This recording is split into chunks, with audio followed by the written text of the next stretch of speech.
Rosh Hashanah 5786. Rosh Hashanah signifie littéralement tête de l'année. C'est le nouvel an biblique. L'entrée dans l'année 5786 est un véritable rendez-vous avec Dieu dès lundi soir 22 septembre, soit comme un Shabbat le 23 septembre 2025 suivi d'un jour de plus si on peut. La tradition enseigne que ce jour commémore la création du monde et plus précisément la création d'Adam et Ève. Rosh Hashanah, c'est aussi le jour du jugement. Chacun de nous passe symboliquement devant le tribunal céleste. Début des 10 jours redoutables qui mènent à Yom Kippour. 3 livres sont ouverts devant l'Éternel. Le livre de la vie pour ceux qui sont déjà inscrits et scellés. Le livre des justes pour ceux qui disposent de ces 10 jours pour revenir vers Dieu. Le livre des méchants pour ceux qui persistent dans le mal. En ce temps solennel, Dieu examine notre année écoulée, mais rien n'est encore scellé. Il nous laisse un délai pour la Teshuvah, retour, la Tefila, prière, et la Tzedaka, générosité, qui nous donne les moyens de concrétiser notre repentir.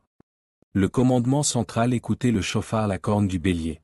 Ces vibrations réveillent l'âme et rappellent la révélation du Sinaï. Dieu monte au milieu des acclamations, l'Éternel au son du shofar. Exode 19:16 raconte, le 3e jour au matin, il y eut des tonnerres, des éclairs, une épaisse nuée, et le son du shofar retentit fortement, tout le peuple trembla. La fête s'ouvre sur le souffle du shofar. Son éclat nous convoque devant Dieu comme si un juge appelait chacun à comparaître. C'est un moment grave et saisissant. Le souffle du shofar devient le cri même de l'âme en quête des bontés divines.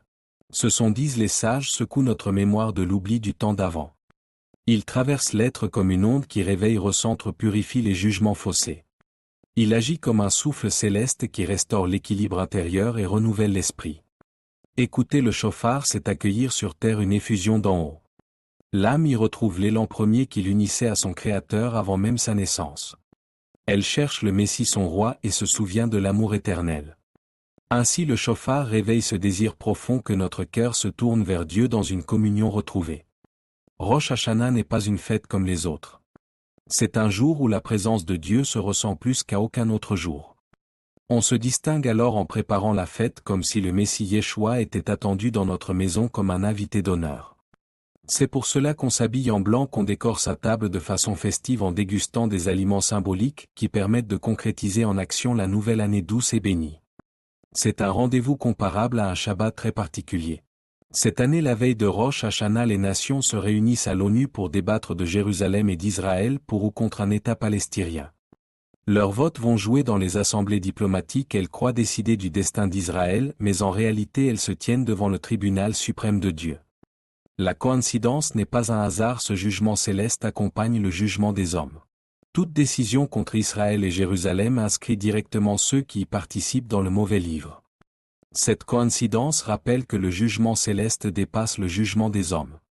Nous ne nous associons pas à ces débats, nous proclamons que le royaume d'Israël est éternel, que Jérusalem appartient au Messie, et nous acclamerons les rois Yeshua, notre Jérusalem. Quiconque se place contre Israël ou contre les Juifs se retrouveront à s'expliquer devant Dieu. Sens spirituel de l'année 5786. En Gematria, 5786 ne porte pas un destin positif ou négatif en soi. Elle représente une opportunité de renouveler l'alliance, de croître dans la lumière, de chercher la paix.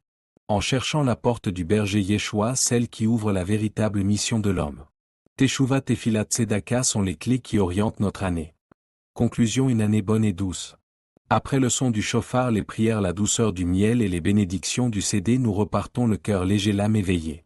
Nous croyons que nos noms sont inscrits pour la vie, que l'année qui commence sera porteuse de paix, de santé et de lumière. Shana Tova. Une année bonne et douce, que la bénédiction de l'Éternel se répande sur nos familles, sur Israël et sur le monde entier.